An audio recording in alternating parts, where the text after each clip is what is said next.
Billy. I'm sorry, I can't take your call. Fucking Ross.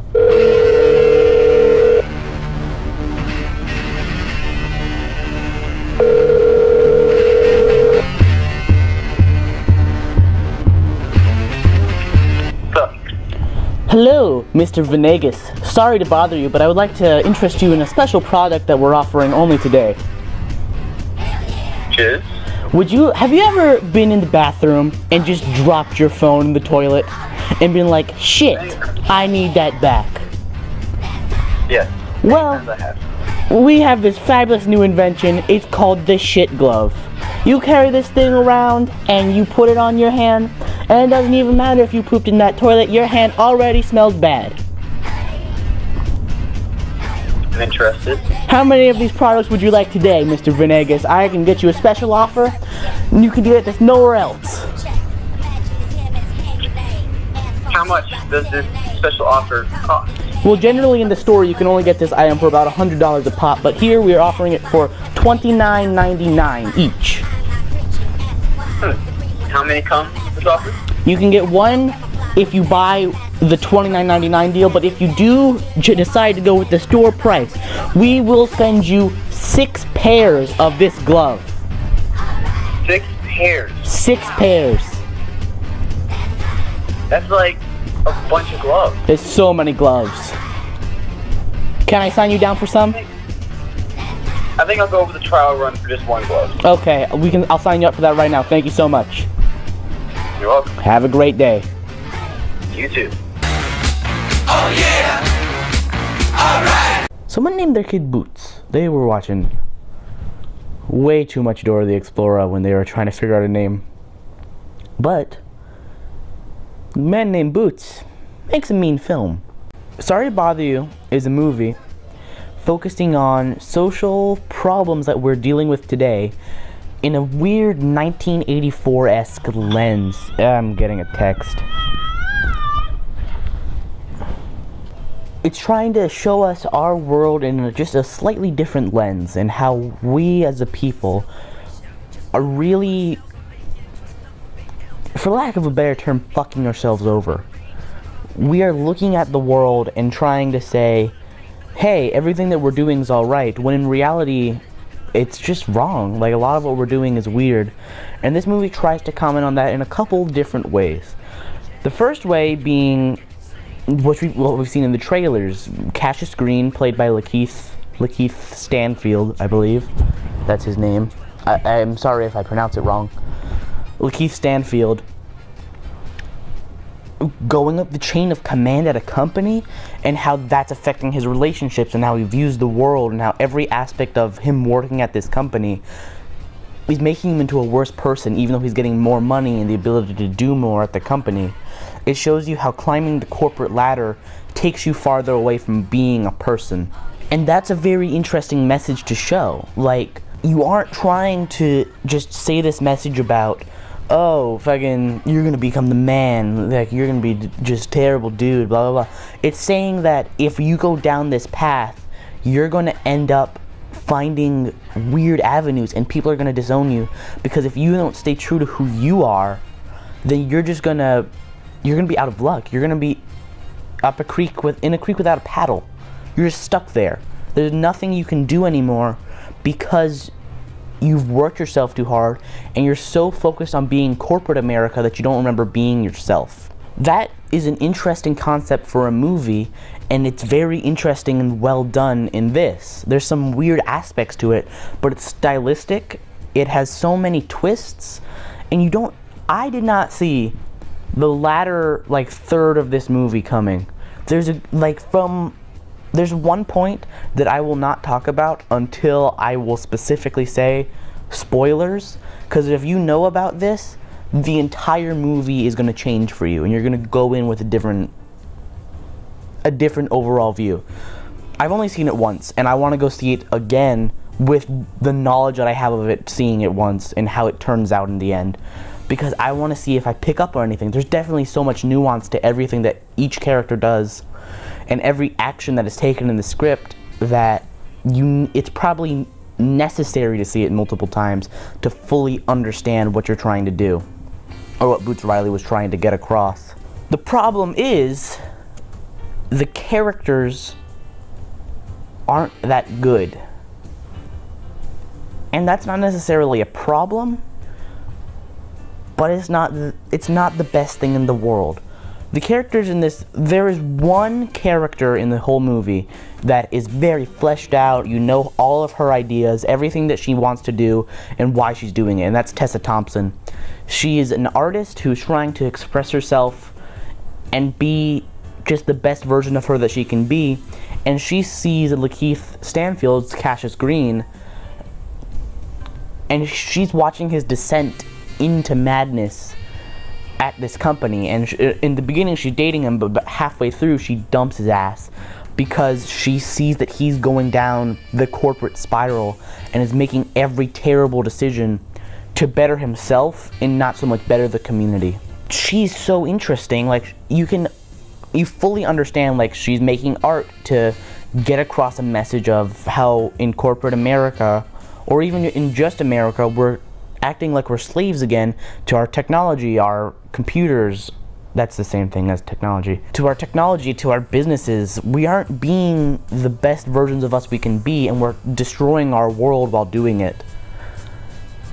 And I think that that's a great message, and she could have probably had a movie all on her own.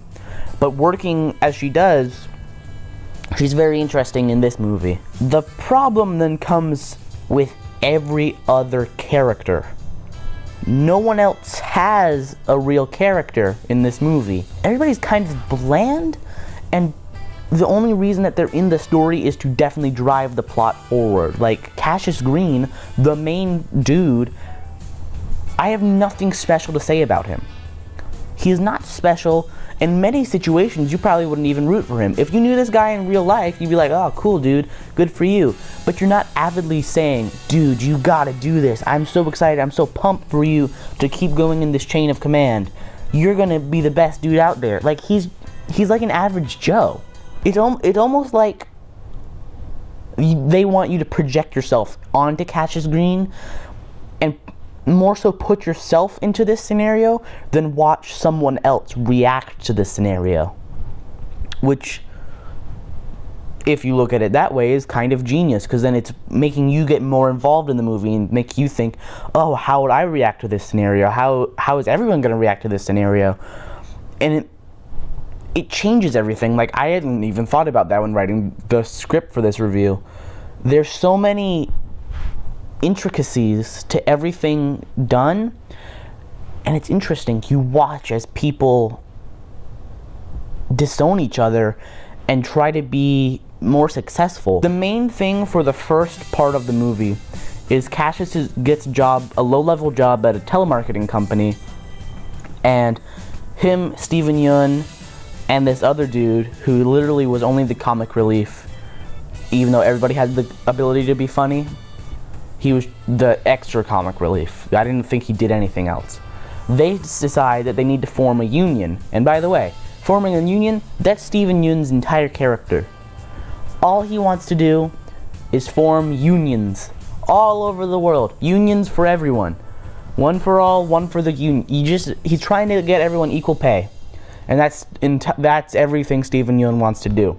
They manage to create one strike, and then Cassius learns, oh, I'm getting promoted. He gets a promotion to be a power caller, which in this world is just the higher-ups. They get more money for doing their stuff, and they get paid actually incredibly well. He abandons the cause that he was trying to fight with his friends, and that's what causes the rift. The problem is, the only rift that we get to really see acted upon is the one with Detroit. We see as their relationship crumbles apart, and she breaks up with him because he's not living up to who he needs to be. And that's very interesting. But then we lose the other aspect of how are his friends reacting? Like, the only thing that we really get is, oh, blah, blah, blah, it's cool, dude. Yeah, fucking handshake, secret handshake, we're best friends again. And that's a big problem with the movie. Characters are just there to drive everything. They aren't there to be themselves. It's just to help get the message across, and that's not necessarily a bad thing. An odd problem with this movie is that it's so stylistically interesting, because in camera work, it is very basic, but in editing, it is amazing. Like, every cut makes sense, and every time they cut to something that's like a visual gag or something, like every time he calls a client I don't know what telemarketing people are called when they call someone. Every time he calls the client, he pops up in their house. He's there with them, and that's genius to me. I think that it definitely, I don't know if it's meant to do something aside from being stylistically pleasing, but it was definitely interesting to watch, and it was just cool to see. And then there was this one time where they were time-lapsing into the future. They were watching as everything evolved. Cassius and Detroit just evolved into bigger and better stuff. As they got more money, he was able to pay people what he owed them. He was just able to be a better person, and you watch as his life evolve while he's making out with his girlfriend. He goes from living in his uncle's garage to living in this fucking huge penthouse apartment where he's obviously getting paid so much money, and then that's where Detroit leaves him because she says that you're compromising everything you believe in. But it's just so brilliant in its execution. I just wish that the camera work was a bit different, and maybe the lighting was a bit more interesting. The lighting's a bit like, oh, we just need to light this. But I feel like everything works. Everything is done purposefully. I am serious in saying everybody should go see this movie. I think that it is one of the best movies of the year, probably. I don't know, I'm still probably on the high from seeing it.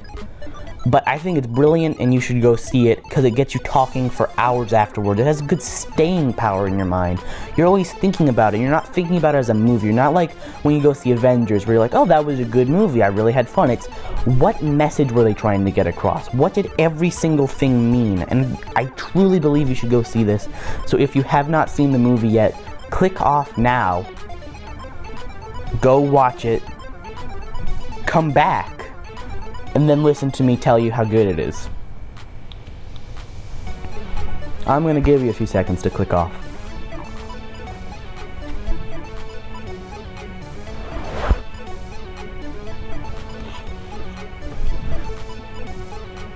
I hope you clicked off. The story focuses on a hyperbolic version of modern day America and how we see violence and how we treat other people through watching TV, and just it's a bit off. Like, that's the entirety of the beginning half of the movie. Everything's just slightly off to the point where you're like, what is that? Whoa, I'm very interested. Like, they have this show called I Got the Shit Kicked Out of Me, yeah, I think it's called I Got the Shit Kicked Out of Me, and they have t-shirts, and I kind of want the t-shirt.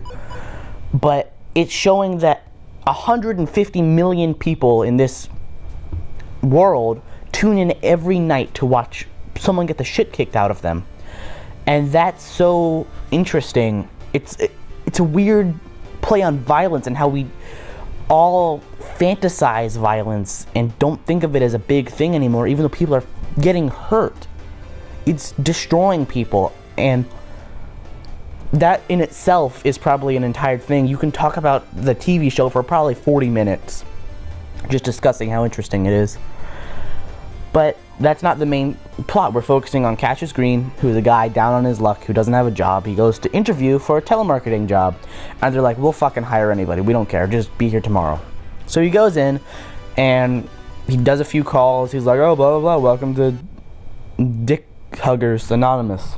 After a few calls, here's where the first problem I had with the movie was. It felt like he was working for maybe 3 days, and they say a couple of weeks have passed, and I was like, oh, that doesn't feel right. You just don't feel that's a big thing throughout this movie. You don't really feel the time passing in a lot of it.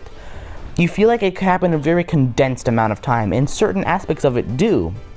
And I think that they realize that more towards the end, because in the beginning there's a lot more skipping time. Like 4 months probably go by in the beginning, just based on Terry Crews saying that he needs his rent done in 4 months, and Cassius gives him the money, so I assume about 4 months have gone by.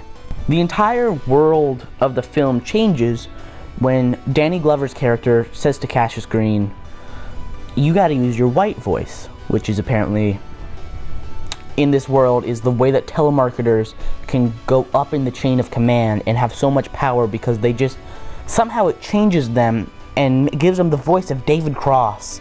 And David Cross, very not powerful voice, just fucking says the world to all of these people that they're calling and allows Cassius to keep rising in the chain of command and become the best telemarketer that he can. And eventually, after the strike that I mentioned earlier, he gets to become a power caller, where he gets even further into the white voice. He leaves his friends behind. This girlfriend leaves him, but he is still into this. He says this is the one thing that he's good at, so he's focusing on. He's trying to be the best at it that he can be. Then he gets an invitation from Mr. and they're like, we're gonna go see Steve Lift. We're gonna go to this party and meet Steve Lift, who is this person who created this company. I don't remember the name of the company. I could probably Google it. Should I Google it? I'll Google it. Worry Free. It's called Worry Free, where you are given housing, food, and a job, all for just living there. And a big driving plot, it's more of a subplot for the first half, is people are trying to protest this and saying it's the new version of slavery. And when Cassius becomes a power caller, people are saying that he is helping to sell this slavery. He is helping put people in these horrible positions, and he's destroying people's lives. But he just doesn't see it that way until he meets Steve Lift, who gets him to... He's a very manipulative person and makes him rap in front of an audience, which was very interesting. I don't know how to truly describe what happened in that scene without you seeing it. Steve Lift says, I need to talk to Cassius Green. He's going to be my diplomat. So the fucking Mr. gets him, takes him to the place, and says he's excited to talk to you. He goes in, and then Steve Lift gives him a plate with a spiral thing of cocaine on it. And after that, he said, I'm gonna show you this video. And Cassius was like, dude, I gotta pee. He's like, you don't gotta pee, just watch my fucking video. He's like, I have to pee. So he goes to pee. He's like, alright, it's in this specific door. There was a weird door thing going on where everything was colored, and it was funny in the movie, but it's not that important for review purposes. But he goes into the wrong door, and it looks like a bathroom.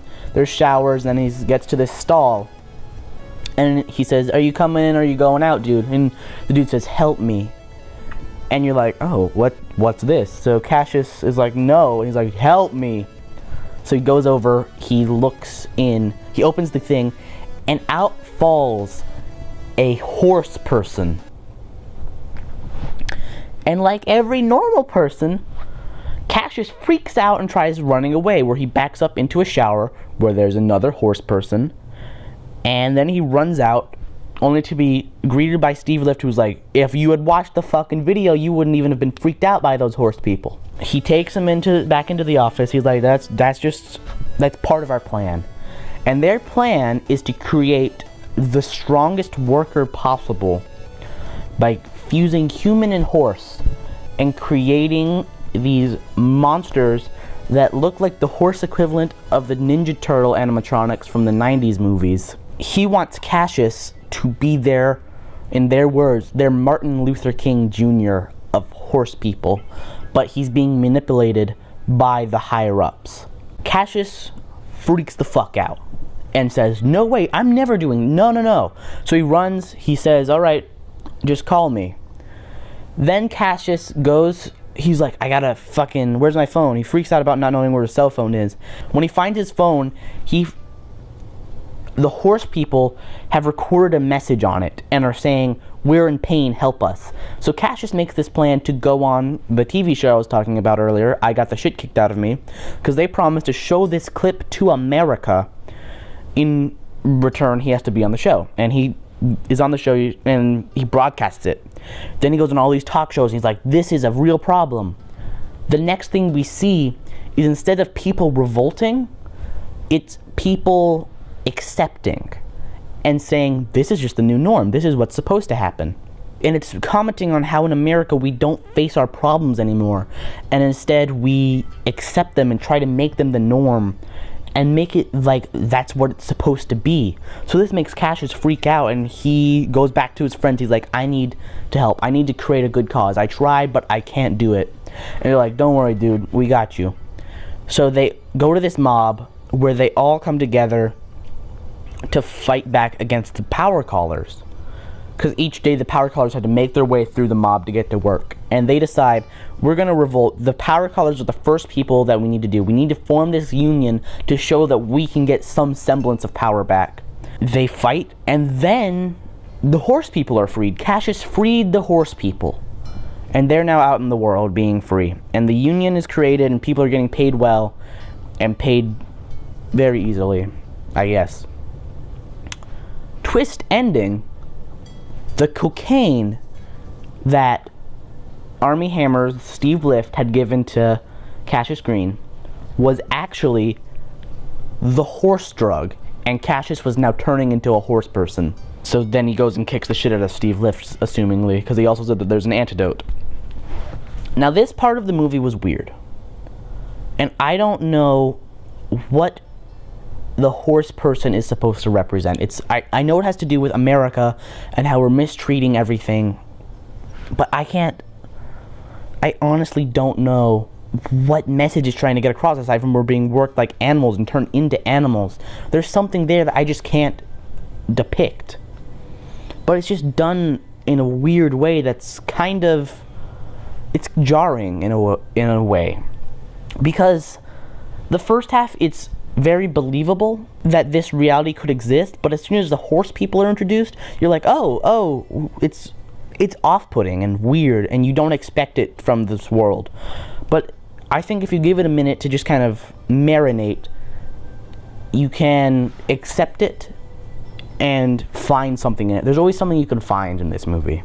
Now, a weird subplot in this film comes where, when in the beginning of the riots, Cassius was still a power caller, so he was making his way through the crowd, and this woman throws a Coke can at his head, and that becomes a fucking internet sensation. It is definitely commenting on how internet trends affect our lives and how so many people are grabbed by these internet trends, and she gets her own fucking show. People are making costumes out of a curly wig to mimic Cassius Green's hair, and they're like gluing a Coke can to it, all in an attempt to comment on how social media and the internet affects our culture, and how we take all these things way too seriously, or not even seriously, we just make it blow up our culture so much that it's weird and it shouldn't be there, but we've allowed it to. We've allowed it to seep into our culture and become something new. It's not even a main focus, but it's brilliantly executed. I think that's one of the better messages of the film, and it's just so interesting to watch unfold. I can't even really explain it. It's just so interesting. You gotta fucking see this movie. For that part alone is a good reason to see this film. The bad side is Boots Riley wanted to comment on everything, and that's hard to do in a movie. He wanted to comment on every social problem that we're having nowadays, and that just wasn't attainable. There's so many messages that he wanted to get across, and he tries his hardest, but some of them just get lost in the march. Even if they're there, some of them aren't fleshed out that well, and it really would have worked better if this was a book or a TV show where you could have focused on the ideas, kind of like Black Mirror, where each episode would have dealt with a different idea and how that's corrupting us as a people, but it's trying to be in one movie, and it's still done brilliantly, but it could have been done better.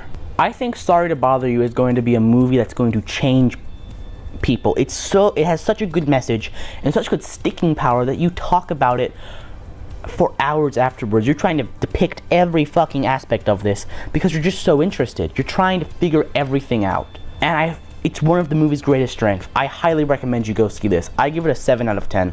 The characters aren't that good, but I think that might really have been done just to allow you to put yourself into the scenario. And you have one character of Detroit actually dealing with it, and then you are trying to deal with it as an audience member. That's your intro into the world.